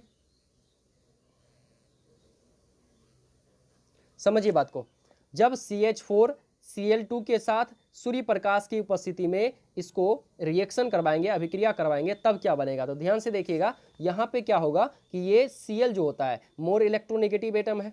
क्या है, मोर इलेक्ट्रोनेगेटिव एटम है। और ये Cl क्या करेगा, यहाँ से एक क्लोरीन निकलता है और इस हाइड्रोजन के साथ जुड़ने का काम करता है, यानी एक हाइड्रोजन को लेके भाग जाता है। तो क्लोरीन क्या करेगा, एक हाइड्रोजन को लेके भाग जाएगा, बना देगा HCl। कोई दिक्कत। अब उसके बाद यहाँ पे देखिए एक हाइड्रोजन यहाँ से निकल गया, बचा क्या, यहाँ पे बचा हुआ रह गया 3 हाइड्रोजन बचा हुआ रह गया और एक कार्बन। प्लस में एक चीज और यहाँ पे है, आपका क्लोरीन जो है, एक क्लोरीन यहाँ पे इसके साथ भाग गया, यहाँ इसके साथ भागा, ठीक ना। एक क्लोरीन कहाँ भागा, इसके साथ भागा। तो एक क्लोरीन अभी भी बचा हुआ है, 2 क्लोरीन है ना यहाँ पे, तो एक क्लोरीन अभी भी बचा हुआ है। तो क्या बन जाएगा, CH3Cl प्लस HCl। क्या बनेगा, CH3Cl प्लस HCl। ये पहला रिएक्शन हुआ, ठीक ना। आगे फिर क्या होगा कि जब ये आपका रिएक्शन करेगा किससे, CH4, अब क्या बचा हुआ है, CH3 है ना, तो CH3Cl फिर रिएक्शन करता है किससे, Cl 2 से रिएक्शन करता है, तब देखिए क्या बनेगा, फिर से ये क्या करेगा, एक हाइड्रोजन को लेके भाग जाएगा तो बना देगा HCl प्लस में। अब यहाँ पे 3 था तो एक भाग गया, इसके साथ बचा क्या, 2 हाइड्रोजन बचा हुआ रह गया और एक क्लोरीन यहाँ से इसमें जुड़ जाएगा, तो क्या बना CH2Cl। फिर क्या होगा, ये CH2Cl जब रिएक्शन करेगा किसके साथ, क्लोरीन के साथ, वही सूर्य प्रकाश की उपस्थिति में, हर जगह सूर्य प्रकाश उपस्थित रहेगा, तो फिर से ये क्या करेगा, एक हाइड्रोजन को लेके भाग जाएगा और बना देगा HCl प्लस। क्या बचा हुआ रह गया, वहां पे एक हाइड्रोजन बचा हुआ रह गया, तो यहाँ पे CH। अब क्लोरीन, यहाँ देखिए एक चीज यहाँ पे मिस हो गया है, इसको ठीक कर लीजिएगा। यहाँ देखिए क्या हो जाएगा, Cl2 हो जाएगा, क्योंकि क्लोरीन पहले से यहाँ पे क्या था, एक क्लोरीन पहले से यहाँ से उपस्थित है, एक क्लोरीन और जुड़ेगा तो क्या हो जाएगा, Cl2 हो जाएगा। उसी तरीके से यहाँ पे जब ये Cl2 जो है ये रिएक्शन करेगा यहाँ पे, तो 2 क्लोरीन है, एक क्लोरीन इसके साथ भाग गया तो एक क्लोरीन इसके साथ अब जुड़ जाएगा, तो CHCl3 हो जाएगा। अब फिर क्या करेगा, ये CHCl3 ये रिएक्शन करेगा फिर से Cl2 के साथ, क्या बना देगा, अब ये पुनः देखिए एक हाइड्रोजन को यहाँ से लेके भागेगा, एक ही हाइड्रोजन बचा हुआ है, तब बना देगा फिर से HCl प्लस में। अब यहाँ पे एक भी हाइड्रोजन नहीं बचा, कार्बन बचा हुआ है और क्लोरीन देखिए यहाँ 3 पहले था, एक और क्लोरीन इससे जुड़ेगा तो CCl4 बन जाएगा। तो क्या बना, CCl4 प्लस HCl। अब टोटल को अगर आप ऐड कीजिएगा जितना भी रिएक्शन यहाँ पे हुआ है, क्योंकि ये जो रिएक्शन है जिसमें कि कह रहा है कि मीथेन जो है ये क्लोरीन से अभिक्रिया करके क्या बनाएगा, ये आपका जो है कई स्टेप में पूरा होने वाला रिएक्शन है, ठीक ना, कई स्टेप में पूरा होने वाला रिएक्शन है। ये एक कम्प्लेक्स रिएक्शन का उदाहरण है, किसका उदाहरण है, कम्प्लेक्स रिएक्शन का उदाहरण है, और प्रतिस्थापन का भी है, क्योंकि यहाँ पे क्या हो रहा है, प्रतिस्थापन की क्रिया हो रही है, और कम्प्लेक्स रिएक्शन है। कम्प्लेक्स रिएक्शन उसको बोलते हैं जो कि कई स्टेप में पूरा होता है, एक स्टेप में पूरा होने वाले रिएक्शन को कहा जाता है एलिमेंट्री रिएक्शन, लेकिन जो रिएक्शन कई स्टेप में पूरा होता है उसको कहा जाता है कम्प्लेक्स रिएक्शन। आप देख रहे हैं कि ये रिएक्शन एक बार पहले हुआ तो बनाया CH3Cl, और दूसरे बाद CH3Cl फिर क्लोरीन से रिएक्शन किया सूर्य प्रकाश की उपस्थिति में, तो क्या बनाया, CH2Cl2 बनाया, और फिर आपका ये रिएक्शन कर रहा है CH2Cl2 क्लोरीन से Cl2 से, तो ये बना रहा है CHCl3 बना रहा है, फिर CHCl3 रिएक्शन किया आपका Cl2 से, तो ये क्या बनाया, CCl4 प्लस HCl। अब सभी रिएक्शन को अगर आप ऐड कीजिएगा तो आप देखिएगा यहाँ पे क्या है, आपका रिएक्शन के इस साइड कितना HCl है, तो टोटल HCl का अगर काउंटिंग कीजिएगा देखिए कितना HCl है। पहला रिएक्शन देखिए, यहाँ भी HCl बना, यहाँ भी HCl बना, 2 HCl, और यहाँ पे 3 HCl, और यहाँ पे टोटल 4 HCl। मतलब हमारे पास कितना HCl है, इस साइड में बना हुआ हमारे पास HCl जो है उसकी संख्या कितनी है, 4 है प्लस।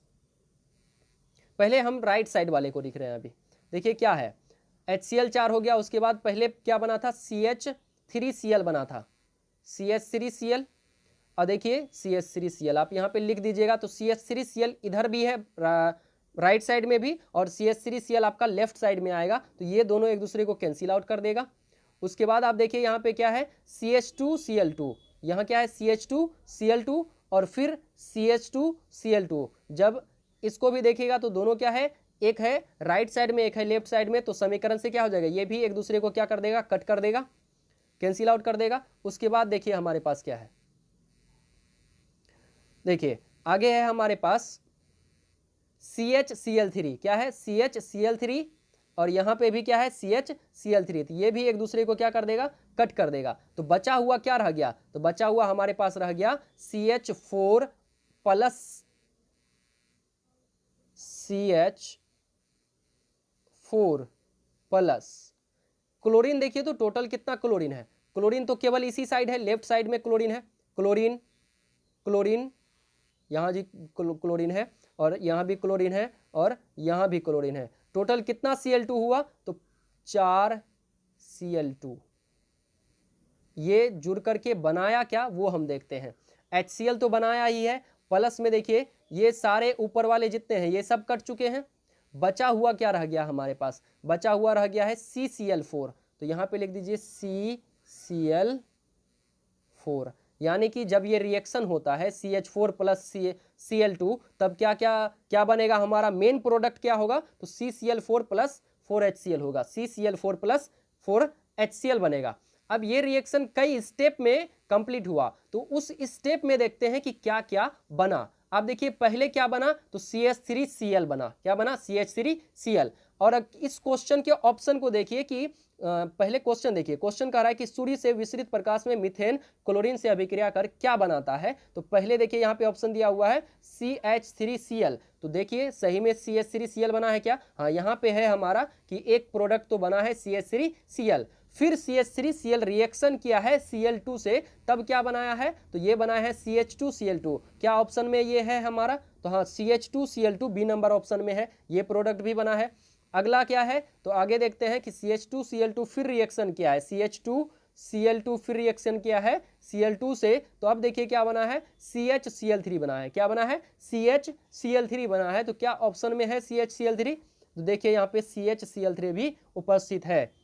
इसका मतलब है कि जब हम मीथेन को क्लोरीन के साथ सूर्य प्रकाश की उपस्थिति में विसरित अभिक्रिया करवाते हैं, तब क्या बनता है, CH3Cl भी बनता है, CH2Cl2 भी बनता है, CHCl3 भी बनता है, यानी इनमें से सभी सारे प्रोडक्ट बनते हैं। ठीक ना, ऑप्शन में यहाँ पे दिया हुआ है ना, सारे के सारे प्रोडक्ट बनते हैं कि केवल एक बनता है, वो आपको बताना है था। अभी रिएक्शन हम दिखाए आपको किस तरह से रिएक्शन होता है, उसमें क्या बनता है, तो यहाँ पे ये प्रोडक्ट भी बन रहा है, ये प्रोडक्ट भी बन रहा है, ये प्रोडक्ट भी बन रहा है, सारे प्रोडक्ट बन रहे हैं। इसीलिए जो हमारा करेक्ट आंसर हो जाएगा वो क्या होगा, डी नंबर ऑप्शन हो जाएगा, इनमें से सभी।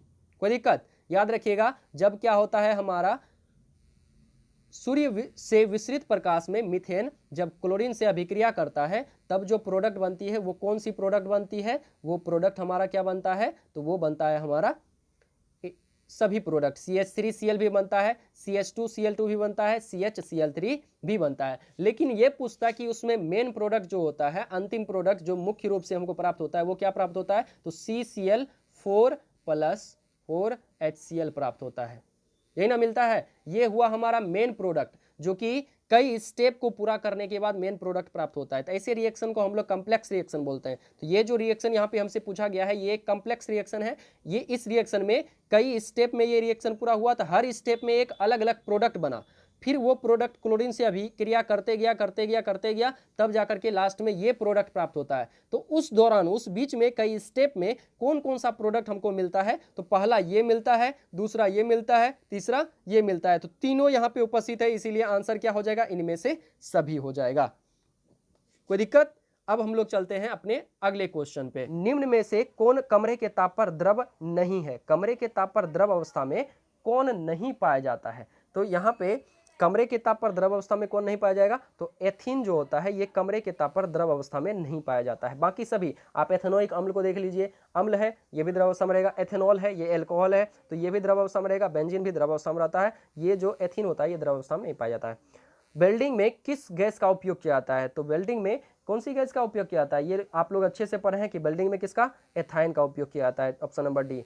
ग्लेशियल एसिटिक क्या है, ग्लेशियल एसिटिक अम्ल क्या है, तो ग्लेशियल एसिटिक अम्ल जो होता है ये आपका जो होता है, इसे हम लोग क्या कहते हैं, इसे कहा जाता है शुद्ध एसिटिक अम्ल। 100% शुद्ध एसिटिक अम्ल जो होता है उसे ग्लेशियल एसिटिक अम्ल कहा जाता है। कितना, 100%, यानी पूरी तरह से जो शुद्ध कौन रहेगा, एसिटिक अम्ल। 100% शुद्ध एसिटिक एसिड जो होता है इसको क्या कहा जाता है, इसे ग्लेशियल एसिटिक अम्ल कहा जाता है। तो ऑप्शन नंबर ए हमारा करेक्ट हो जाएगा। पूरी तरह से शुद्ध होना चाहिए। 100% प्योर का मतलब समझ रहे हैं, एकदम पूरी तरह से जो शुद्ध एसिटिक अम्ल होगा उसमें किसी प्रकार का मिलावट नहीं होना चाहिए। 100% प्योर एसिटिक अम्ल को ही ग्लेशियल एसिटिक अम्ल कहा जाता है। अगला क्वेश्चन है, रबर निम्न में से किसका बहुलक, तो रबर जो होता है आइसोप्रीन का बहुलक होता है। किसका, आइसोप्रीन का बहुलक होता है।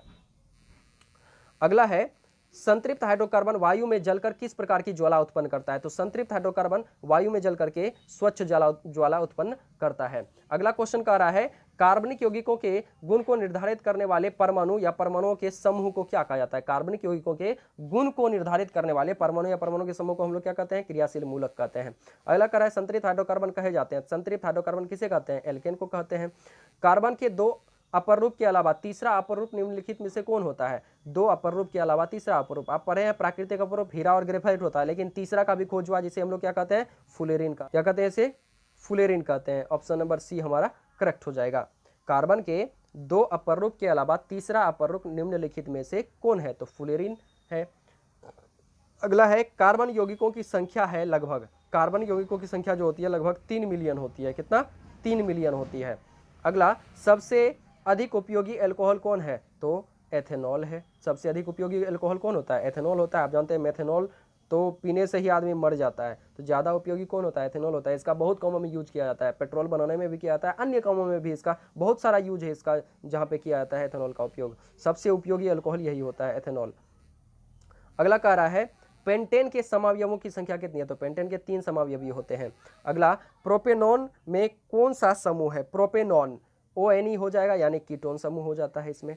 लंबी श्रृंखला वाले सल्फोनिक अम्ल के सोडियम लवण को क्या कहते हैं? लंबी श्रृंखला वाले सल्फोनिक अम्ल के, ऊपर में हम आपको एक बार बताए थे कि सल्फोनिक अम्ल और अमोनियम लवण जो होता है, ये सब जो होते हैं किसको बनाने में प्रयोग किया जाता है? अपमार्जक को बनाने में प्रयोग किया जाता है। तो लंबी श्रृंखला वाले सल्फोनिक अम्ल के सोडियम लवण को क्या कहा जाता है? तो अपमार्जक कहा जाता है। निम्न में से कमरे के तापक्रम पर द्रव है, कमरे के तापक्रम पर द्रव कौन होता है? तो ऊपर में भी हम एक बार और बताएं, कमरे के तापक्रम पर द्रव कौन होगा? तो देखिए आंसर हमारा कौन सा हो जाएगा? द्रव कौन होगा? एल्कोहल। आप यहाँ पे देख लीजिए OH है ना लगा हुआ, एल्कोहल। एल्कोहल क्या होगा? कमरे के तापक्रम पर द्रव होगा, द्रव अवस्था में पाया जाता है। अगला है एथीन का सूत्र है। एथीन का सूत्र क्या होता है? एथीन यानी डबल बॉन्ड वाला, ENE। तो एथीन का सूत्र C2H4। कितना हो जाएगा? C2H4। अगला है असंतृप्त हाइड्रोकार्बन वायु में जलकर कैसी धुआं उत्पन्न करती है? असंतृप्त हाइड्रोकार्बन कौन? असंतृप्त हाइड्रोकार्बन वायु में जल करके कैसी धुआं उत्पन्न करता है? तो ये करेगा काली धुआं वाली पीली ज्वाला उत्पन्न करता है। ब्यूटेनॉन चतुः कार्बन यौगिक है जिसका प्रकार्यात्मक समूह है ब्यूटेनॉन, ONE वाला, तो प्रकार्यात्मक समूह कीटोन हो जाएगा इसका भी। अगला कह रहा है खाना बनाते समय यदि बर्तन की तली बाहर से काली हो रही है, बर्तन की तली काली हो रही है, अगर आप जलावन का यूज करके खाना बना रहे हैं, बर्तन की तली अगर काली हो रही है, तो इसका अर्थ है कि भोजन पूरी तरह से नहीं पका है, ईंधन पूरी तरह से नहीं जल रही है, ईंधन आर्द्र है, ईंधन पूरी तरह से जल रहा है। तो अगर खाना बनाते समय आपका क्या हो रहा है, बर्तन का तली क्या हो रहा है? काला हो रहा है, तो इसका मतलब है ईंधन जो भी आप जला रहे हैं, गैस जला रहे हैं या लकड़ी जला रहे हैं, कुछ भी जला रहे हैं, वो सही से नहीं जल रहा है। अगर सही से जलता तो वो उष्मा ज़्यादा देता, जिससे बर्तन का तली हमारा क्या होता, उतना ज़्यादा काला नहीं होता। अगर काला हो रहा है मतलब धुआं ज़्यादा हो रहा है, तो ईंधन पूरी तरह से नहीं जल रहा है। एसिटिक एसिड के गलनांक होते हैं, तो एसिटिक एसिड जो होता है इसका गलनांक जो होता है ये 290 केल्विन होता है। कितना होता है? 290 केल्विन, यानी कि ये डिग्री सेल्सियस में अगर देखा जाए तो 16.6 डिग्री सेल्सियस होता है। कितना होता है? 16.6 डिग्री सेल्सियस होता है। अगला है 94 का, हाइड्रोजन के दो परमाणुओं के बीच किस प्रकार का बंध होता है? तो हाइड्रोजन के दो परमाणुओं के बीच एकल बंध होता है। अगला है अमोनिया के अणु में नाइट्रोजन एवं हाइड्रोजन के परमाणुओं की संख्या का अनुपात है। अमोनिया, अमोनिया किसे कहते हैं? NH3 को अमोनिया कहा जाता है। तो इसमें नाइट्रोजन कितना? 1, हाइड्रोजन कितना? 3। तो कितना अनुपात है यहाँ पे देखिए, तो अनुपात कितना है? 1:3। सी नंबर आंसर हो जाएगा 95 का। अगला है 96, सहसंयोजी यौगिक विद्युत के क्या होते हैं? सहसंयोजी यौगिक जो होते हैं विद्युत के कुछ अलग होते हैं। एथिलीन में कार्बन कार्बन के बीच 2 आबंध मौजूद है। एथिलीन में क्या है? कार्बन कार्बन के बीच 2 आबंध मौजूद है, जिनमें पहला कह रहा है एक सिग्मा है एक पाई है, दोनों में सिग्मा आबंध है, दोनों में पाई आबंध है, दोनों में इलेक्ट्रोवेलेंट आबंध है। देखिए इस क्वेश्चन को ध्यान से समझ लीजिए, एक बता दूंगा तो इस तरह का जितना भी क्वेश्चन आएगा सब बना लीजिएगा। एथिलीन, एथिलीन का मतलब, एथिलीन को ही हम लोग क्या कहते हैं? देखिए एथिलीन को ही हम लोग एथीन भी कहते हैं। क्या कहते हैं? एथीन, ETHENE, ये ना होता है। एथिलीन को हम लोग क्या कहते हैं? एथिलीन को एथीन भी कहा जाता है। तो एथीन का फॉर्मूला क्या होता है? C2H4, यही होता है, C2H4 होता है। अब देखिए C2H4 यानी इसका अगर हम संरचना बनाए तो C डबल बॉन्ड C, क्योंकि C2H4 यानी एल्किन ग्रुप का हो गया, ENE वाला है तो एल्किन हो गया। एल्किन ग्रुप में क्या होता है, डबल बॉन्ड होता है, कार्बन परमाणु के बीच में क्या होता है, डबल बॉन्ड होता है। तो यहाँ पे इधर हाइड्रोजन जुड़ जाएगा और इधर भी हाइड्रोजन जुड़ जाएगा, इधर भी हाइड्रोजन जुड़ जाएगा और इधर भी हाइड्रोजन जुड़ जाएगा। तो यहाँ कार्बन परमाणु के बीच में कौन सा बंधन है, डबल बॉन्ड है। तो यहाँ पे क्वेश्चन क्या कह रहा है, क्वेश्चन कह रहा है एथिलीन में कार्बन कार्बन के बीच में जो आबंध मौजूद है उनमें क्या उपस्थित है। तो कार्बन कार्बन की बात की जा रही है, बाहर में हाइड्रोजन का बात नहीं किया जा रहा है कि हाइड्रोजन जुड़ा हुआ है तो वो क्या है, नहीं है। यहाँ पे केवल कार्बन की बात हो रही है। तो कार्बन पे ध्यान दीजिए, यहाँ पे कार्बन में कितना बॉन्ड है, डबल बॉन्ड है। तो ऊपर वाला बंध जो होता है इसको कहा जाएगा सिग्मा। एक बंध जो होगा वो हमेशा क्या होगा, सिग्मा, बाकी जितना रहेगा उसको कहा जाता है पाई। तो यहाँ पे सिग्मा एक है तो दूसरा क्या हो जाएगा, ये वाला नीचे वाला ये हो जाएगा पाई, ठीक ना। जैसे मान लीजिए कार्बन परमाणु 3 बॉन्ड से जुड़ा हुआ रहता, कितने बॉन्ड से, 3 बॉन्ड से। तो यहाँ पे क्या हो जाता, ये ऊपर वाला या किसी को भी, नीचे वाला को भी आप मान के चल सकते हैं, नीचे वाला को आप क्या मान लीजिएगा, सिग्मा, तो ऊपर वाला दुगो हो जाएगा पाई। ध्यान से समझिए, किसी एक को या तो ऊपर वाला या तो नीचे वाला, बीच वाले को नहीं, या तो ऊपर वाला या तो नीचे वाला को आपको क्या मानना होगा, सिग्मा। एक बंध हमेशा क्या रहेगा, सिग्मा। तो ऊपर वाले को हमने मान लिया सिग्मा, तो नीचे वाला 2 गो जो बचा हुआ है इसको क्या मानेंगे, इसको मानेंगे पाई। क्या मानेंगे, पाई। ये बात याद रखिएगा। यहां पे क्या हो जाएगा, तो देखिए इस बात को ध्यान से समझिए कि C2H4 है तो कार्बन और कार्बन एक दूसरे से डबल बॉन्ड से जुड़ेगा। तो हम क्या बोले, एक को आपको मानना होगा सिग्मा। एक बंध जो होता है वो होता है सिग्मा, या तो ऊपर वाला या तो नीचे वाला। हम मान के चल रहे हैं ऊपर वाला सिग्मा है तो नीचे वाला क्या हो जाएगा, ये पाई हो जाएगा। वही अगर 3 रहता, कार्बन परमाणु के बीच 3 बंध, तो एगो किसी को या तो ऊपर वाला या तो नीचे वाले को किसी को मान लेते हम सिग्मा। तो इसको मान लिए हम सिग्मा, तो दोनों नीचे वाला क्या हो जाएगा, ये हो जाएगा पाई। तो क्या बोलते कि अगर ट्रिपल बॉन्ड है तो 1 सिग्मा 2 पाई, यही ना होगा, 1 पाई ये 1 पाई ये, 2 पाई वाला हो गया। और इसमें देखिए एगो सिग्मा और एगो पाई, क्योंकि 2 ही बंद है, एक हो जाएगा सिग्मा वाला, एक हो जाएगा पाई वाला। तो इस बात को याद रखिएगा कि क्या होगा यहाँ पे, अगर आपका एथिलीन है तो एथिलीन में कार्बन परमाणु के बीच 2 बंद होगा, डबल बॉन्ड होगा। तो इसीलिए यहाँ पे 1 सिग्मा हो जाएगा और 1 पाई हो जाएगा, 1 सिग्मा और 1 पाई। जीवन शक्ति का प्रतिपादन और खंडन करने वाले निम्न में से कौन क्रमशः कौन कौन है, तो बर्जिलियस और वोहलर है। एथेनॉल का उपयोग निम्न में से किसे बनाने में होता है, तो एथेनॉल का उपयोग जो होता है ये टिंक्चर आयोडीन बनाने में होता है। सूर्य के प्रकाश में गन्ना के रस का किण्वन करने पर बनता है, तो सूर्य के प्रकाश में गन्ना का किण्वन करेंगे तो क्या बनेगा, एल्कोहल बनेगा। अगला, अधिक मात्रा में एथेनॉल के सेवन से निम्नलिखित में क्या होता है, उपापचयी प्रक्रिया प्रभावित होती है, केंद्रीय तंत्रिका तंत्र कमजोर होता है, भाव शून्यता आती है, सारा चीज होता है, सभी सत्य है। एथेनोइक अम्ल खनिज अम्लों की तुलना में एक दुर्बल अम्ल होता है। एथेनोइक अम्ल जो होता है खनिज अम्लों की तुलना में एक क्या होता है, दुर्बल अम्ल। जितने भी खनिज अम्ल होते हैं वो क्या होता है, एक प्रबल अम्ल होता है, मजबूत अम्ल होता है। खनिज अम्ल क्या होता है, मजबूत अम्ल होते हैं। और एथेनोइक अम्ल जो होता है, जितना भी कार्बनिक अम्ल होगा, याद रखिएगा, जिस भी अम्ल में कार्बन मौजूद है वो सारा का सारा अम्ल क्या होगा, दुर्बल अम्ल होगा। बाकी जितना भी अम्ल आपको दिख रहा है खनिज अम्ल, वो सारे के सारे क्या होंगे, प्रबल अम्ल होंगे। तो वही क्वेश्चन कर रहा है कि एथेनोइक अम्ल खनिज अम्लों की तुलना में क्या होता है, तो ये कमजोर ही ना होगा। एथेनोइक अम्ल में कार्बन मौजूद रहता है तो ये हो जाएगा दुर्बल अम्ल। अगला क्वेश्चन क्या कह रहा है, अगला क्वेश्चन कह रहा है एथेनॉल अम्ल सोडियम कार्बोनेट अथवा सोडियम बाइकार्बोनेट से अभिक्रिया कर कौन सी गैस बनाता है, तो CO2 गैस बनाता है। सोडियम कार्बोनेट और सोडियम बाइकार्बोनेट से अभिक्रिया कर क्या बनाता है, CO2 गैस बनाता है। अपमार्जक द्वारा कपड़े की सफाई अच्छी तरह होती है क्योंकि ये क्या करता है, मृदु जल में और कठोर जल में दोनों में क्या करता है, अच्छी तरह से झाग देता है। तो दोनों में अपमार्जक द्वारा कपड़े की सफाई अच्छी तरह से होती है, दोनों में, मृदु जल में भी और कठोर जल में भी। लेकिन साबुन में ऐसा नहीं होता है, केवल साबुन जो होता है वो केवल मृदु जल में ही साफ कर पाता है, कठोर जल में नहीं कर पाता है। इसीलिए साबुन को हटा करके अब क्या लाया गया है, अपमार्जक लाया गया है। तो ये ऑप्शन नंबर सी करेक्ट हो जाएगा।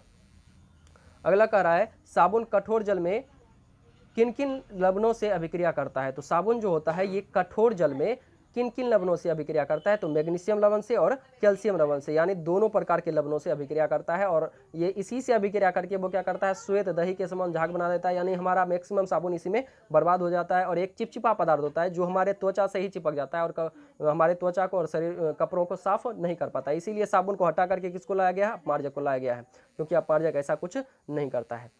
एल्किल मूलक का सामान्य सूत्र है, एल्किल मूलक का, तो इसका होता है CnH2n+1।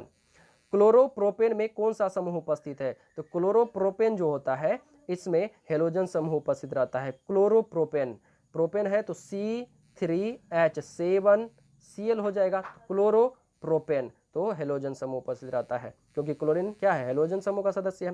निम्नलिखित में से कौन सा युग्म समावयवी को व्यक्त करता है, तो निम्नलिखित में से C2H5OH और CH3O ये जो होते हैं समावयवी को व्यक्त करते हैं। ये क्वेश्चन हम 2-3 बार ऊपर भी पढ़ चुके हैं। सामान्य सूत्र CnH2n वाले यौगिक कहे जाते हैं, तो CnH2n वाले एल्कीन कहे जाते हैं। एल्कोहल का सामान्य सूत्र है, एल्कोहल का सामान्य सूत्र होता है CnH2n+1OH होता है, ऑप्शन नंबर ए करेक्ट। प्रयोगशाला में संश्लेषित पहला कार्बनिक यौगिक निम्नलिखित में से कौन है, तो पहला कार्बनिक यौगिक है यूरिया। पहली बार यूरिया को बनाया गया था, ये फर्स्ट में ही ऐसा क्वेश्चन हम पढ़े थे। चीनी के किण्वन से क्या बनता है, तो चीनी के किण्वन से एथेनॉल बनता है। क्या बनता है, एथेनॉल बनता है। क्लोरोफॉर्म का रासायनिक सूत्र होता है, तो CHCl3 होता है। सिरका का खट्टा स्वाद किस अम्ल के कारण होता है, तो एसिटिक अम्ल के कारण होता है। सिरका जो होता है जिसको हम विनेगर कहते हैं, विनेगर का खट्टा स्वाद किसके कारण होता है, एसिटिक अम्ल के कारण होता है। सरलतम हाइड्रोकार्बन है, तो सरलतम सबसे सरल हाइड्रोकार्बन कौन सा है, तो मीथेन है सबसे सरल। एल्काइन का सामान्य सूत्र है, तो एल्काइन का सामान्य सूत्र CnH2n-2 होता है। पेंसिल बनाने में कार्बन के निम्न में से किस अपर रूप का उपयोग किया जाता है, तो पेंसिल जो हम बनाते हैं इसको बनाने में किस अपर रूप का उपयोग किया जाता है, तो आप जानते हैं किसका, ग्रेफाइट का। हम जो पेंसिल से लिखते हैं उसमें क्या मौजूद रहता है, ग्रेफाइट मौजूद रहता है, तो कार्बन का ही अपर रूप है ग्रेफाइट।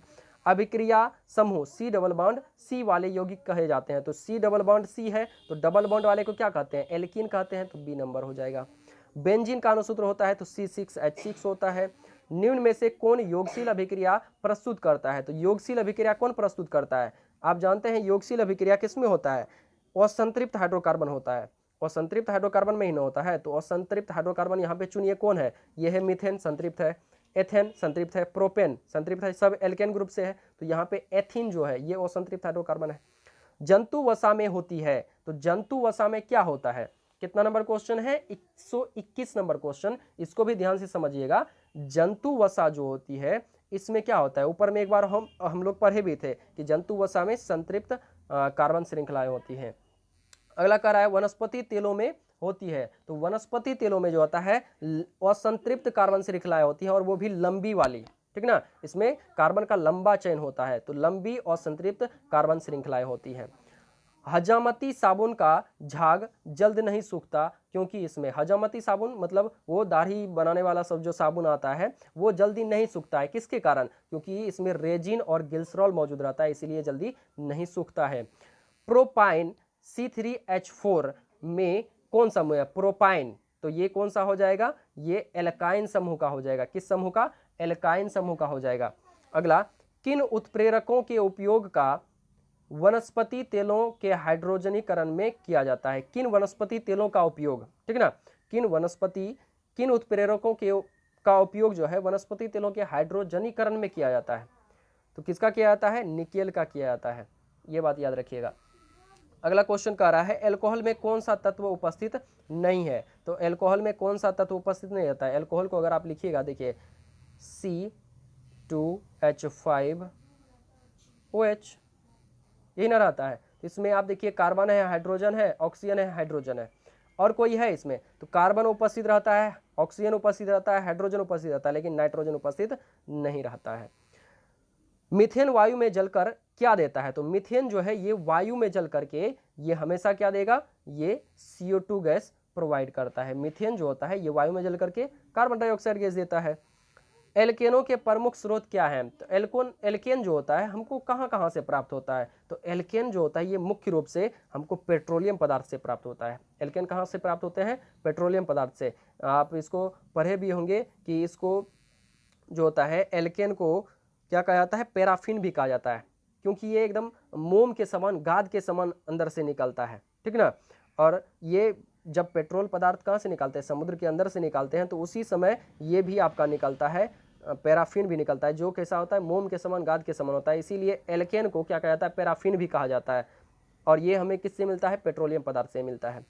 एथेनॉल को वायु में जलाने पर उसके लौ का रंग कैसा होता है। एथेनॉल जो होता है, इसको जब हम वायु में जलाएंगे तो उसका रंग कैसा होता है। एथेनॉल का मतलब एल्कोहल, और एल्कोहल को जब वायु में जलाया जाता है तो ये नीली ज्वाला के साथ जलता है, उसके लौ का रंग कैसा होता है, नीला होता है, ठीक ना। और ये एक क्वेश्चन जो है यहाँ ऊपर में, एल्केन का प्रमुख स्रोत क्या है, तो पेट्रोलियम भी है और प्राकृतिक गैस भी है। प्राकृतिक गैस से भी हमको ये चीज़ प्राप्त होता है। तो यहाँ पे ऑप्शन हमारा पेट्रोलियम है, तो पेट्रोलियम सही हो जाएगा, ठीक ना। तो ये जितना भी ऑब्जेक्टिव आपको हम आज बताए हैं, इसको अच्छे से तैयारी कर लीजिएगा, ठीक ना। और जो भी ऑफलाइन क्लास के स्टूडेंट हैं उनको हम क्या करेंगे, इसका PDF भी प्रोवाइड कर देंगे, उसका अच्छे से आप लोग क्या कर लीजिएगा, लिख करके भी तैयारी कर लीजिएगा, ठीक ना।